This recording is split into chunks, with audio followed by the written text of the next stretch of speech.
अग मिटे तुम पद में मम मान, चरण शरण है आपके तारण तरण जियाज, भवदधि तट तट ले चलो करुणा कर जिन राज।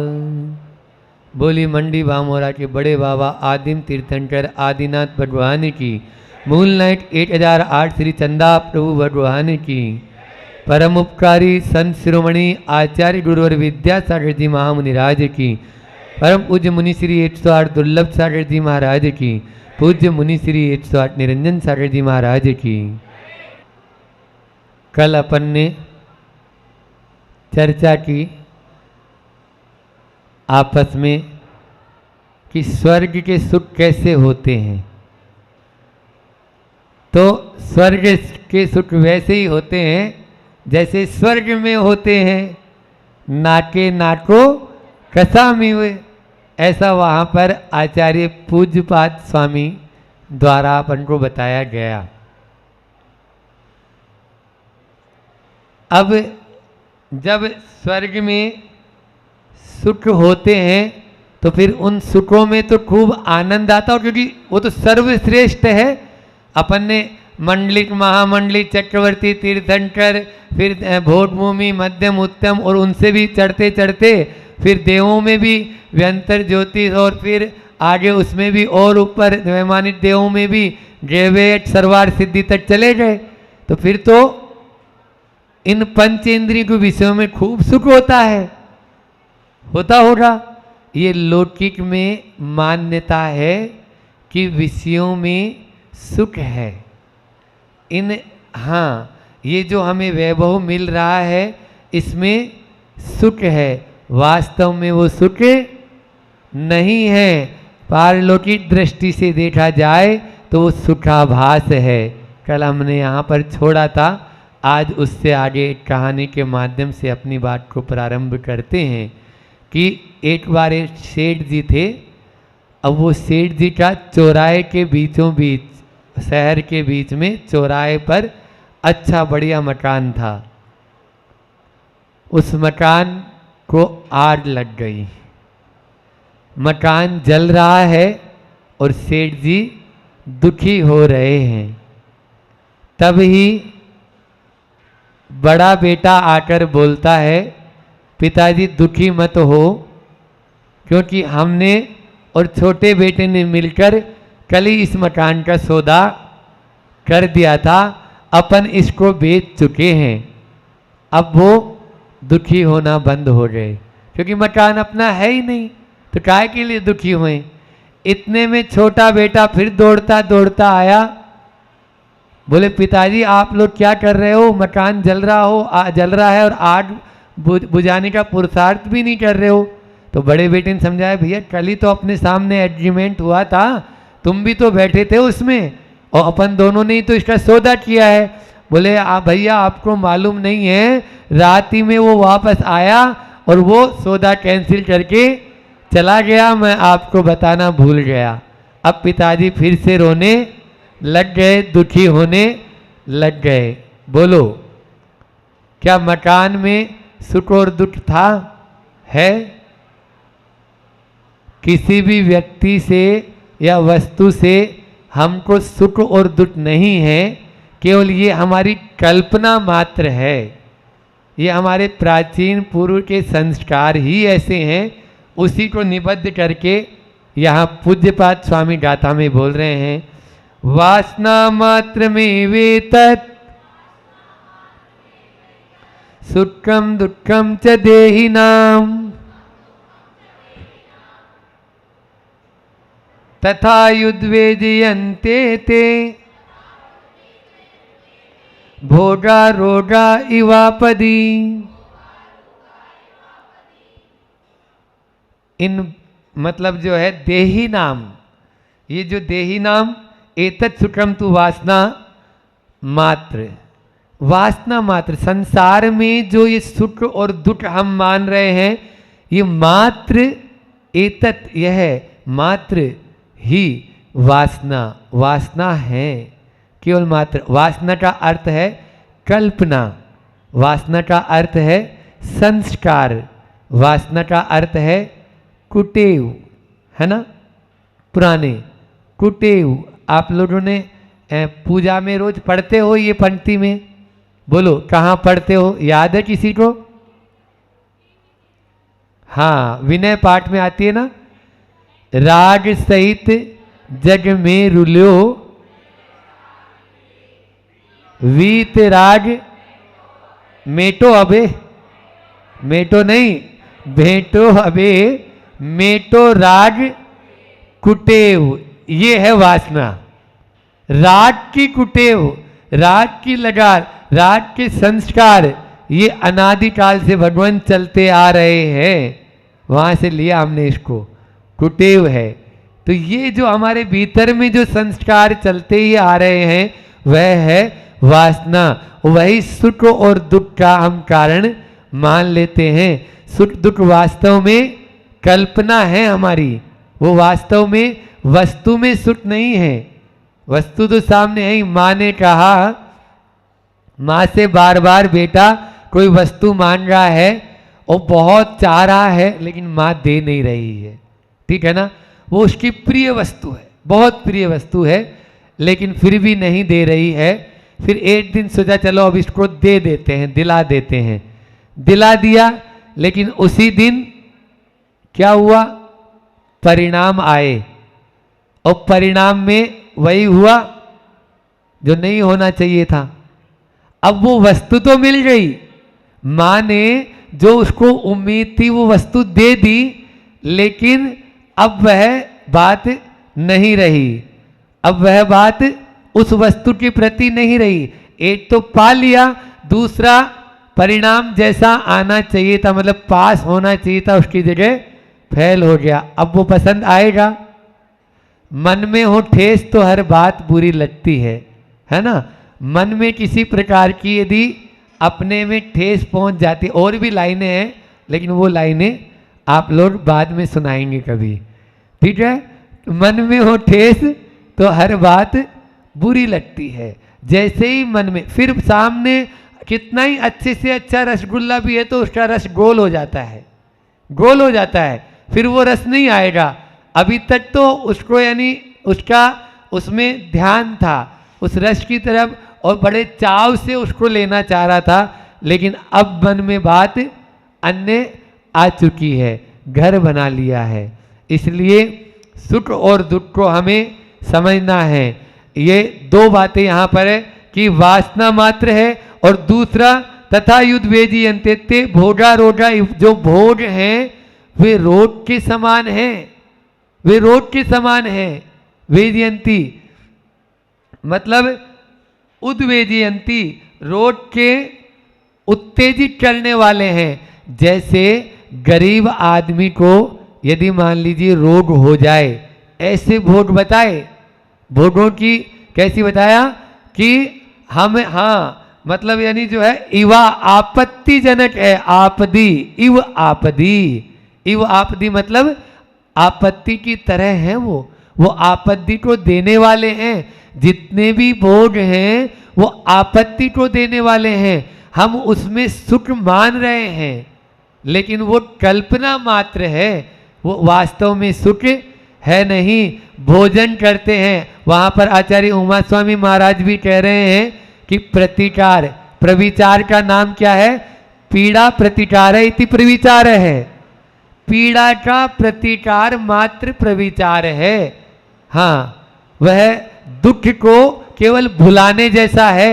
जैसे आपका ऑपरेशन होना है तो उतनी देर के लिए एनेस्थेसिया दे दिया, एनेस्थेसिया दे दिया, आप देख लीजिए क्षुधा की अपन को भूख लगती रहती है तो कभी वेदना शांत होती है, खा लिया, फिर उसके बाद में थोड़ी देर बाद में फिर भूख लगना शुरू हो जाती है। हमसे आके पूछते हैं ना कई बार, हम तो जवाब देते हैं कि महाराज जी आहार ठीक हुए, मैंने बोला नहीं, जबकि आहार ठीक हुए हैं फिर भी हम बोलते नहीं हुए। बोले क्यों महाराज जी, हमने तो कराए थे, आहार तो ठीक हुए थे, आपको कोई अंतराय वगैरह तो आया नहीं था। तो हम बोलते हैं ठीक उस दिन मानूंगा जब दोबारा मुझे भोजन लेना न पड़े। अभी तो फिर से उठना है, मान लीजिए 2 दिन का उपवास भी है तो उठने का तो भाव है ही कि आगे फिर से उठ जाएंगे यदि उम्र रही तो। ये अंतिम यानी जो है ना, अपन को आहार जब होगा उसके बाद अपन को लेना न पड़े, वो आहार ठीक मानेंगे ना। ये कहाँ से ठीक हुआ, आज आपने खिला दिया तो ये तो पीड़ा का प्रतिकार है केवल, है ना। हमें प्यास लगी, पानी पी लिया, अब उतनी देर जितनी देर आपको दोबारा प्यास न लगे, फिर से प्यास लगी फिर अपन पी लेंगे। ये अनादि से चल रहा है, यही तो वासना है, ठीक है ना।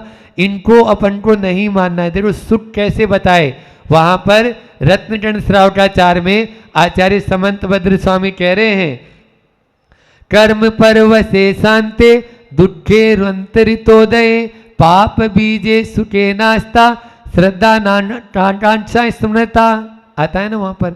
तो ये जो वासना मात्र, यहाँ पर 2 बातें जो बोलना चाह रहे हैं पूज्यपाद महाराज स्वामी कि दुख और सुख में ये मात्र कल्पना मात्र है और ये हमें आपत्ति को देने वाले हैं। ऐसा ही वहां पर है कि सुख कैसे है, वो है कर्म परवसे शांति, कर्म के परवश हैं। कर्म जो है हमारा जैसा कर्म, देखो धन्य कुमार का कहानी आप सबने सुनी है। उसका जब पाप कर्म का उदय आया, अकृत पुण्य था, तो जेब में असरफियां रख दी कि भैया इसको चलो, चने की बजाय वो काम करने गया था और उसको चना मिलना था। उसने देखा ये तो अपने जिसके यहाँ अपन नौकरी करते थे उसका बेटा है, चलो इसकी जेब में सोने की असरफियां रख देते हैं, इस निमित्त से पहुंच जाएगी। लेकिन जेब फटी हुई है, घर जाता है एक भी सोने की असरफी नहीं मिलती है। ये अकृत्य पुण्य कथा आप लोग कभी पढ़ना, धन्य कुमार की कथा, बहुत उसके पूर्व भव में किस तरह के उसने जहां जहां जाता था वहीं वहीं उसको केवल पाप, कर्म परवशे, हम कर्म के परवश में हैं। फिर शांत, सुख कैसे हैं, ये सुख शांत हैं, मतलब ये समाप्त होने वाले हैं। दुखेरंतरितोदय, इनका परिणाम क्या है, केवल मात्र दुख को ही देने वाले हैं। कुत्ता है, हड्डी को चबा रहा है तो मान रहा है कि इसमें रस आ रहा है, लेकिन बाद में मालूम चल जाता है कि ये मेरे ही मसूड़े छिल रहे थे, उसी का ही ब्लड मेरे अंदर जा रहा था, मैं इसमें मान रहा था। ये है वासना, ये है हमारे संस्कार, और क्या, पाप के बीज हैं, पाप के बीज हैं। इसलिए इनमें सुख मानना ही हमारी भूल है, बहुत बड़ी भूल है। इसलिए इस भूल को अपन सुधार कर लें और उसमें ठीक है हमारे जितने जितने अंशों में सुधार हो पाए उतना तो करें हम। निश्चित रूप से हम उस मुक्ति की ओर चले जाएंगे जिसकी हमें प्राप्ति करना है। इसलिए इन 4 बातों को हमेशा याद रखें। जब कभी भी आप सुखों का उपभोग करें तो ये कर्म के वश हैं, दूसरा बोला शांत हैं, दुखरंत, दुख से मिश्रित हैं, और चौथा है पाप के बीज हैं। तो निश्चित रूप से जो आचार्य पूज्यपाद स्वामी इस गाथा में कहना चाह रहे हैं वो गाथा वहाँ से हमने उठा के उसके साथ में इसको जोड़ दिया है कि इन दोनों बातों को अपन हृदयंगम कर सकते हैं कि ये मात्र कल्पना है, हमने इसको कल्पना मान, सपना है ये तो, और सपना कभी अपना होता है, नहीं होता है। इसलिए सपना को अपना मत मानो, अपनी अपनी। देखो सुख हम जो है कहाँ खोज रहे हैं, जो है वास्तव में वो आत्मा में सुख है, आत्मिक भोगों में सुख नहीं है, पंचेंद्रिय के विषयों में सुख नहीं है। कहाँ है, वो हमारी आत्मा में है। तो हम बाहर सुख खोजना चाह रहे हैं जबकि वो हमारे भीतर है। बाहर जो वस्तु है उससे कभी सुख मिलेगा, नहीं मिलेगा, 3 काल में नहीं मिलेगा। मोर का, कोयल का बच्चा था, अपनी माँ को बोलता है कि माँ मेरे ये काले काले पंख हैं ना वो मुझे अच्छे नहीं लगते, मुझे मोर के पंख बहुत अच्छे लगते हैं। अभी आप लोग नई पीछी देंगे ना उसमें कितनी सुंदर सुंदर पंख होते हैं, छोटे छोटे बच्चों का भी मन मोहित हो जाता है, ठीक है ना। तो वो मुझे मोर का पंख चाहिए। कोयल की माँ मोर के पास गई और निवेदन किया, मेरा बच्चा मचल गया है। मचल ही जाते हैं, बच्चे हैं अपन लोग, किसी भी बात को लेके मचल जाते हैं। वो बच्चा नहीं, ये भी बच्चे ही हैं सब लोग। तो वो बच्चा मचल गया और वो निवेदन करी तो मोरनी ने एक पंख झड़ा दिया और उठा के कोयल के बच्चे का जो था उसमें लगा दिया। कोयल की माँ ने जैसे ही पंख लगाया तो इतनी अच्छी कूद करने लगा वो बच्चा, और इधर जैसे ही कूद हुई तो मोर का बच्चा मचल गया। मेरी आवाज़ बहुत भोंटी है, मेरी आवाज़ बेसुरी है, मुझे तो कोयल जैसी सुरीली आवाज़ चाहिए। बोलो, कभी सुखी हो सकते हैं? नहीं हो सकते हैं। जो प्राप्त है उसमें सुख समझ लें, उतना ही माने तो फिर भी निश्चित रूप से सुखी रहें। हम दूसरे की ओर देखते चले जाएंगे। मोर का बच्चा कोयल की आवाज़ पाने के लिए दुखी है, कोयल का बच्चा मोर के पंख पाने के लिए दुखी है। और आचार्य पूज्यपाद स्वामी कह रहे हैं सुख और दुख ये दोनों ही हमारे केवल वासना मात्र हैं, संस्कार हैं पुराने। इसलिए हम ये कल्पना है, ये हमारी इस कल्पना को कुटेव को मिटाना है। आचार्य श्री जी क्या कह रहे हैं वो भी अपन देख लेते हैं। आचार्य श्री जी ने पद्यानुवाद किया इन पंक्तियों का, दोनों का, इस कारिका का। तनधारी जीवों का सुख तो मातृवासना का फल है। अपन तनधारी जीव हैं तो देह है, देह आया था ना, देहादि, देही नाम। तनधारी जीवों का सुख तो मातृवासना का फल है, दुख ही दुख है सुख सा लगता मृग मरीचिका का जल है। मृग मरीचिका है। संकट की घड़ियों में जिस विध रोग भयंकर उस विध है, भोग सताते भोक्ताओं को भोग भोग हितंकर किस विध है। कभी भोग हितंकर हो सकते हैं? नहीं हो सकते हैं। इसलिए इन भोगों में उलझना नहीं है, ये भोग हमारे रोग के कारण है। ऐसी भावना हम प्रतिपल करें तभी हम आगे बढ़ सकते हैं और मोक्ष मार्ग में कदम रख सकते हैं। आप सब उस मोक्ष मार्ग में कदम रखें इन्हीं भावनाओं के साथ में। बोलिए अहिंसा परमो धर्म की। वल्लभ सागर जी महाराज की। 7 बिंदुओं पर चर्चा करी थी प्रारंभ, और कल 2 हो पाए थे अपने।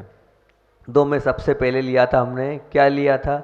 सबसे पहले लिया था चेहरा, और दूसरा लिया था हमने, बताओ ना दूसरा क्या? सतत दुख। तो पहले चेहरा लिया था और उसके बाद सतत दुख लिया था। चेहरे के लिए 2-3-4 चीज़ें बहुत अच्छी अच्छी बोली थी। ये बोला था कि अग्नि के बीच खड़े रहकर जैसे चेहरे की सौम्यता टिकाए रख पाना असंभव है, उसी प्रकार क्रोध अवस्था में चेहरे की सौम्यता को रख पाना बहुत कठिन है, उसकी सौम्यता को टिकाए रख पाना बहुत अशक्य है। फिर दूसरी बात और बोली थी, प्रेम ने कभी खराब किया नहीं और स्वयं खराब हुआ नहीं। प्रेम ने कभी खराब किया नहीं और स्वयं खराब हुआ नहीं, और जबकि क्रोध ने कभी अच्छा किया नहीं और कभी स्वयं अच्छा रहा नहीं। फिर उसके बाद और एक बात बोली थी कि किसी का गले, बोलो बोलो, किसी का गला दबाने को तैयार होने वाले क्रोध के स्थान पर किसी को गला लगाने के लिए तैयार होने वाले क्रोध को हम अपने हृदय में स्थान क्यों नहीं देते हैं। फिर उसके बाद चर्चा चली थी अपनी यत्र तत्र अधिकार की बजाय हम कर्तव्य के बारे में सोचेंगे तो विवाद ही मिट जाएगा। और फिर हमने कहा था कर्तव्य के साथ एक तत्व को और जोड़ दोगे तो सोने पे सुहागा हो जाएगा और आप ऊपर उठ जाएंगे। वो कौन सा तत्व था, इस पे बात हमने विराम दी थी कि वो तत्व हम कल बताएंगे। तो आज आपको वो तत्व बताते हैं। कर्तव्य तो हम सब कर रहे हैं, आप सब कर रहे हैं, कितना कर पा रहे हैं उसके लिए मैंने आपसे कहा था कि आप अपने कर्तव्य को निर्धारित कर लें कि मेरा किसके प्रति क्या कर्तव्य है।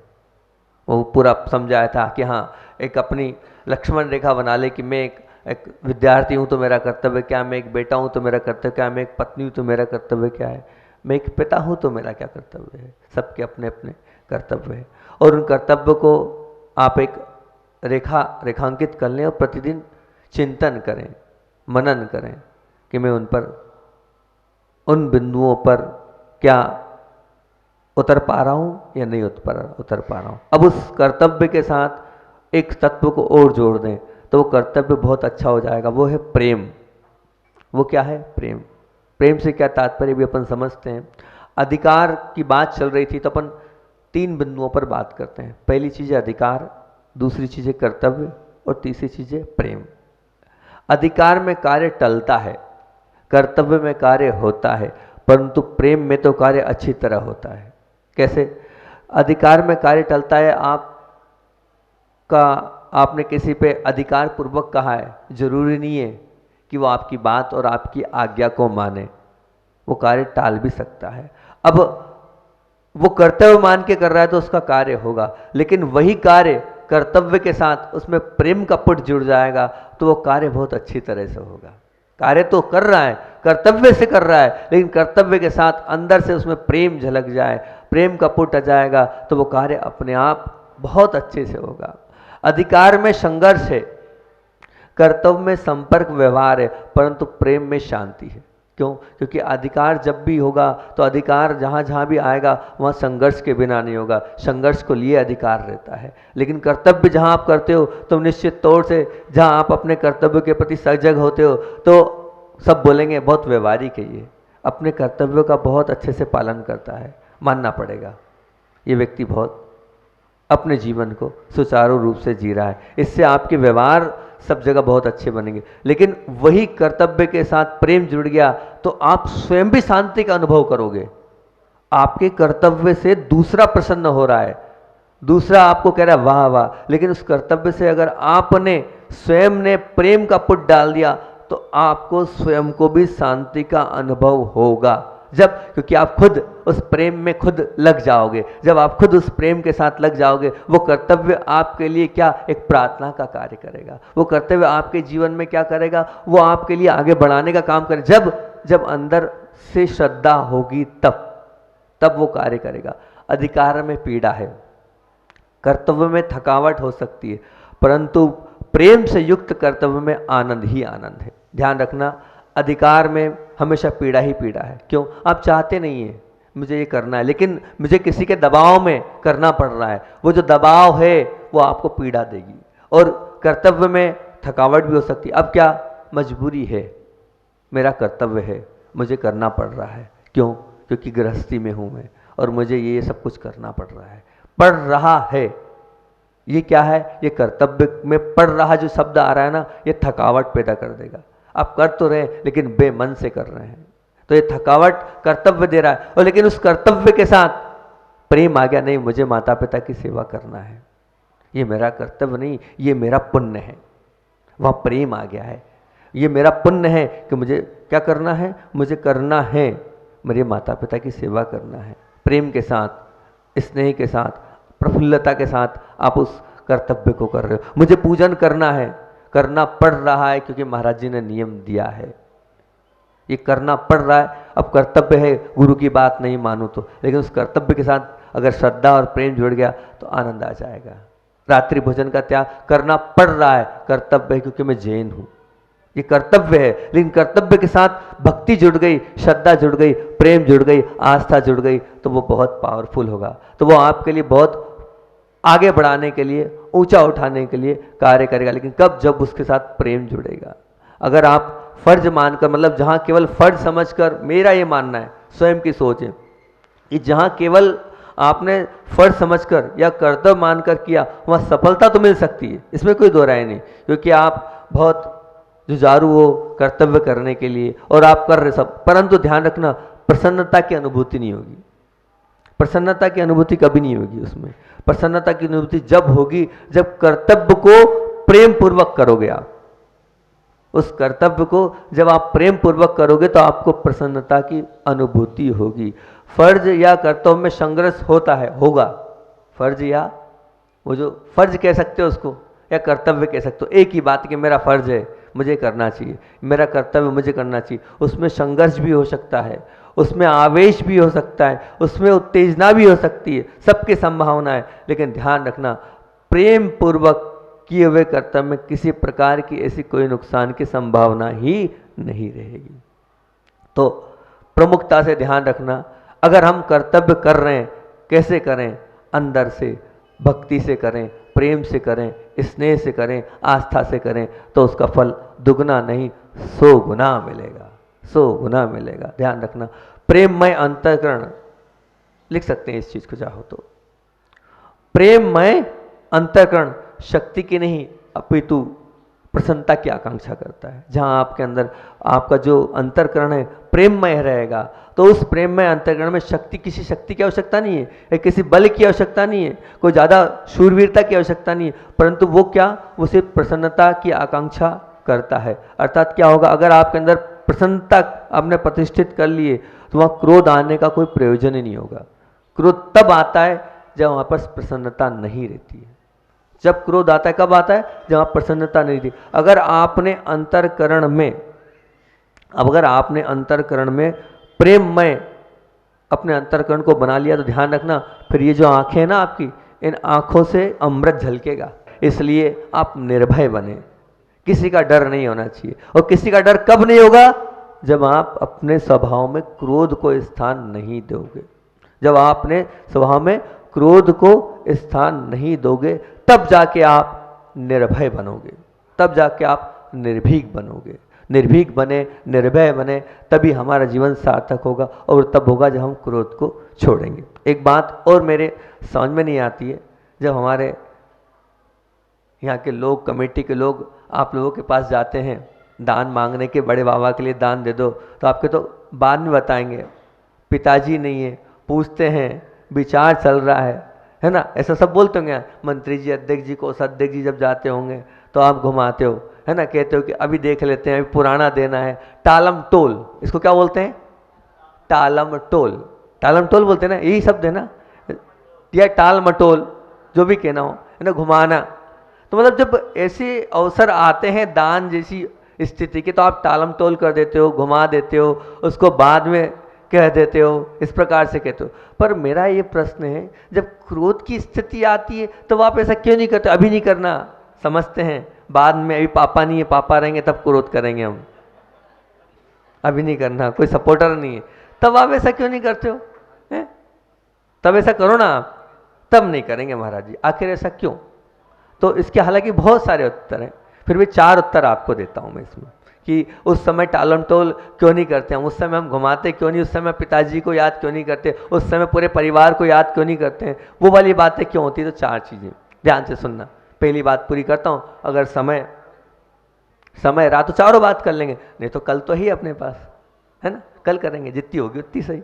तो सबसे पहली बात समझना है, इसको थोड़ी गहरी बात है कि संयोग को स्वभाव मानने की भूल के कारण ही मानव संयोग को, ध्यान से सुनना, शब्द थोड़ा कठिन है पर भाव बहुत अच्छे हैं। संयोग को स्वभाव मानने की भूल के कारण ही मानव अविलंब क्रोध कर बैठता है और आवेश का शिकार बन बैठता है। क्या बोला? रिपीट कर रहा हूं मेरी बात को फिर से, मैं इसको समझाऊंगा, चिंता नहीं करना, कठिन चीज नहीं है, समझाऊंगा, उदाहरण के साथ समझाऊंगा। संयोग को स्वभाव मानने की भूल के कारण मानव अविलंब क्रोध कर बैठता है। हम अविलंब मतलब बिना उसके बिल्कुल जल्दी क्रोध कर बैठते हैं और आवेश के शिकार हो जाते हैं। संयोग से तात्पर्य क्या बोल रहे हैं महाराज जी? कोई ऐसा एक निमित्त मिला और उस निमित्त को ही हमने स्वभाव मान लिया, और उस भूल के कारण हम क्या कर रहे हैं? बिना सोचे अविलंब और क्रोध कर बैठ रहे हैं और आवेश में आ पा रहे हैं। मान लीजिए उदाहरण से हम इसको समझाते हैं, क्या चीज़ है ये, संयोग क्या है और एकदम क्या हो रहा है, तो उसको बताते हैं। मान लीजिए आपका भाई है, आप घर में 3 भाई हैं, 2 भाई हैं, 4 भाई हैं, आप दोनों भाई हैं, मान लीजिए 2 भाई हैं। अब आपका भाई है, उसे आपने देखा, वो जो भाई है वो कभी भी मतलब आपसे बहुत अच्छा व्यवहार है उसका, वो कभी ऐसा कुछ बोलता नहीं, पर उसने क्या हुआ, पर अब वो बहुत गुस्से में है, उसके शब्दों में विवेक नाम की कोई चीज़ नहीं है। हो सकता है उसने 2-4 गाली भी दे दी आपको, हो सकता है उसने गाली भी दे दी हैगी और भाषा समिति तो है ही नहीं, और उसकी वक्तव्य शैली से ऐसा लग रहा है कि खूंखार हो गया है। क्रोध तो है ही, भाषा समिति भी नहीं है, गाली भी उसने दे दी हैगी, विवेक नाम की कोई चीज़ नहीं है कि सब कुछ समाप्त हो गया, कुछ भी नहीं है। पर वास्तविकता में अगर हम उसके तह में जाएं तो तुम्हारे भाई का स्वभाव ऐसा नहीं है, वो ऐसे तुच्छ शब्दों का प्रयोग भी नहीं करता है। सामान्यता से उसकी वाणी मुलायम ही है, सामान्यता से उसका व्यवहार सदैव मधुरता में ही रहता है। परंतु अभी ऐसा कुछ घट गया उसके जीवन में, ऐसी कोई बात उसको लग गई है जिसके कारण, उस संयोग के कारण उसका वो जो भाव है, उसके जो विचार हैं, जो उसकी विचारधारा है वो बदल गई है और वो इस प्रकार से अपने व्यवहार को कर रहा है। ये पूरी बात है। परंतु उससे वो जो जीवन में उसका जो घटित हुआ है, उसकी वो जो तुच्छ शब्द हुए हैं, उसका कारण तो आप समझ गए कि एक कारण के कारण ये हुआ है। अब इसे आप स्वभाव मान लो उसने भी ये बिहेव आपके साथ किया है, पहली बार ही किया है, अब इसको आप स्वभाव मान लो, उसी के आधार पर अब आप निर्णय लो और आप भी मारा मारी पे आतुर हो जाओ, आप भी गाली गलौज कर लो, आप भी उसकी इस भूल के कारण, उसकी उस गलती के कारण उसके साथ लग जाओ। तो बताओ गलती किसकी, तुम्हारी कि उसकी? बताओ गलती किसकी? तुम्हारी गलती कहलाएगी। अभी वो आघात में था, अभी वो चोट से, जो उसको चोट पहुंची थी उससे उसमें गुस्सा था, वैसे वो वैसा था नहीं और वैसा है नहीं, एक संयोग था, उस संयोग के कारण उसे इस प्रकार का व्यवहार करना पड़ रहा है। अब उस संयोग को आप स्वभाव क्यों मान रहे हो? आप स्वभाव पे तो विचार करो, वो ऐसा नहीं है जैसा हाँ वो अभी है, वो ऐसा नहीं है जैसा अभी है, लेकिन संयोग ऐसा हो गया है कि ऐसा बन गया है, तो हम उसे स्वभाव क्यों माने? उसे हम स्वभाव क्यों माने? उसे संयोग माने ना, महज संयोग है ये एक।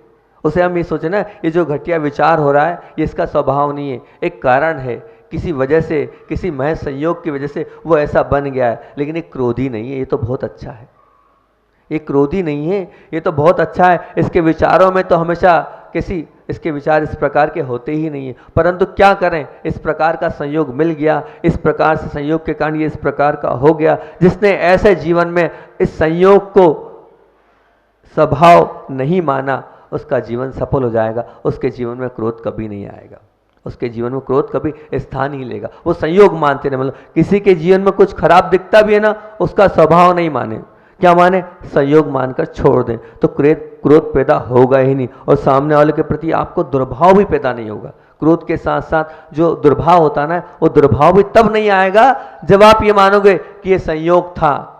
ये क्या था? संयोग था। ऐसा व्यक्तित्व ये नहीं है, ये दुर्भाव इसके अंदर, उसके प्रति आपको दुर्भाव भी पैदा नहीं हुआ। किसी भी व्यक्ति के किसी भी प्रकार की बुराई दिखे उसे संयोग मान लेना, और इस सोच से आप इतने ऊपर उठ जाओगे कि सहजता से समाधि, सदगति और परम गति आप प्राप्त कर लोगे। कुछ भी दिखे आपको, व्याभिचार करता दिखे, लूटपाट करता दिखे, गाली गलौज करता दिखे, कुछ भी बदमाशी करता दिखे, सबको संयोग मान लेना, सबको ये मान लेना ये तो संयोग था।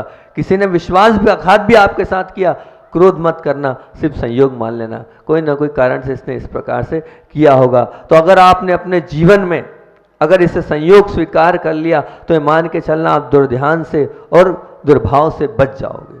तो आज की प्रमुख बात क्या थी? संयोग को स्वभाव मानने की भूल हमें नहीं करना है, वो तो एकमात्र एक संयोग था, उसे छोड़ना है। समय अपना हो गया हैगा, लगभग 2-3 मिनट अपने पास बचे हैंगे, 4 मिनट बचे, अच्छा शुक सुनना है। बाकी के 3 जो बिंदु हैं इसी विषय को लेकर अपन कल देख लेंगे। अच्छा शुक सुनने के भाव हैं?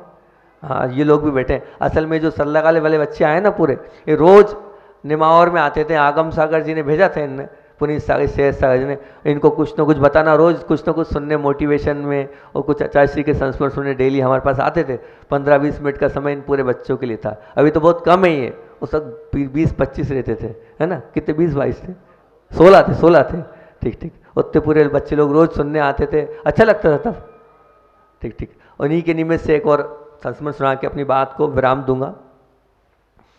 वैसे आप लोगों ने तो सुना ही है, आचार्य श्री जी चर्या के प्रति बहुत सजग रहते हैं, हमेशा छोटी सी बात भी वो उसको बहुत बड़ी मानते हैं। ऐसा नहीं कि छोटी सी बात है इसको छोड़ो, नहीं, वो मूलाचार से समझौता नहीं करते, वो समय सार से समझौता नहीं करते, उनकी चर्या आगम के अनुरूप ही रहती है, आगम से कोई समझौता नहीं।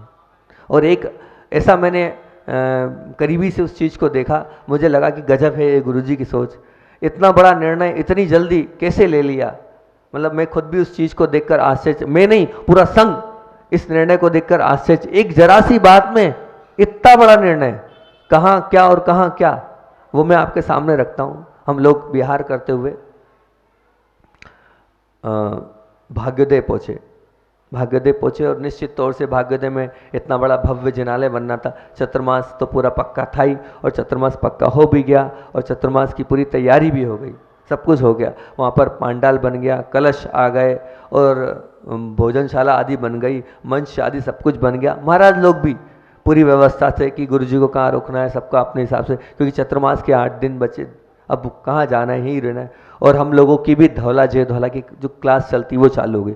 आचार्य भगवान बिहार में कभी जव धैला जैसे महान ग्रंथ को कभी नहीं चलाते, जहाँ स्थिर 20 साल में मैंने देखा है अपने पूरे जीवन में, कभी भी ऐसे बिहार में हर कहीं जाकर महान जो सिद्धांत ग्रंथ है उनको चालू नहीं करते। जहाँ रुकना है वहीं धौला का या जय धौला का वाचन प्रारंभ होता है। सामान्य ग्रंथ एक अलग चीज है, लेकिन जो सिद्धांत ग्रंथ है उनका वाचन वहीं होता है जहां रुकना है। अब वहां पर धौला का जो ग्रंथ वो प्रारंभ होगा। आचार्य मुक्ति के मुख से भी सुन लिया कि यहाँ चतुर्मास है, ये है। आर्यका गुरुमती जी दर्शन करने कि अब तो बोले यहीं पास में तो हैं हम, मैंने खुद गुरु जी के मुख से सुना, हम यहाँ चतुर्मास कर रहे हैं, आप पास में तो हैं, यहाँ शेवपुरा उनको दिया था, तो बोले यहीं पास में तो विकल्प क्यों कर रहे हो अभी, लेकिन जाओ, अच्छी बात नहीं है, 4 दिन पहले जाना चाहिए चतुर्मास के। देखो हम भी तो आए कि नहीं, ये गुरु जी के शब्द है, हम भी तो आए कि नहीं 8 दिन पहले स्थान देखना चाहिए, वहाँ कुछ प्रतिकूल है, यहाँ रुकना नहीं है। ये गुरुमती जी को बोला अच्छा सिंह हमारे सामने, बोले देखो हम भी 8 दिन पहले आगे सब व्यवस्थित देख लिया, आप जल्दी जाओ, यहाँ रुकना नहीं है, हम ये पास में तो बाद में आ जाना चतुर्मास के। ये सब हुआ। अब इसी बीच बहुत समय ज़्यादा हो रहा है अपना, बहुत तेज वर्षा होने लगी। वर्षा इतनी हुई कि बीच पीछे कॉलोनी बनी थी और पूरे जैन समाज के वहाँ पर घर थे। अब वहाँ पर जैन समाज के घर तो थे, अब वो पानी बहुत तेजी से नालियों से बाहर आने लगा और रोड पर आने लगा। और जो महाराज जी आहार करने गए थे वो इतने पानी में आए निकल के। एक महाराज जी ने इतनी सी बात बोल दी एरिया पद में कि आचार्य श्री जी ये तो कॉलोनी में पूरे जैन समाज के लोग पीछे रहते हैं और वहाँ इस प्रकार का व्यवस्थित पानी निकालने का इन लोगों ने किया नहीं है, अब इस पानी में चतुर्मास में आहार कैसे होगा, और जाना तो पड़ेगा, पूरे श्रेष्ठी वर्ग है पीछे। इतनी सी बात लगी। अच्छा जी कहाँ चतुर्मास तो यहाँ करेंगे और पानी तो निकलेगा, उस पानी में से रोज रोज कैसे आहार करने जाएंगे। 1:30 बजे बिहार कर दिया, 12 बजे घटना घटी इरियापद में, सब कुछ हो गया और 1:30 बजे बिहार सीधे भोपाल के लिए। और 5 दिन चतुर्मास पंचमी के दिन हमारी स्थापना हुई। इतनी सी बात में इतना बड़ा निर्णय। यह है आचार्य श्री जी जो चर्या के प्रति और मूल आचार के प्रति सजग रहते हैं। बोलिए आचार्य भगवान विद्यासागर जी महामुनि राज की।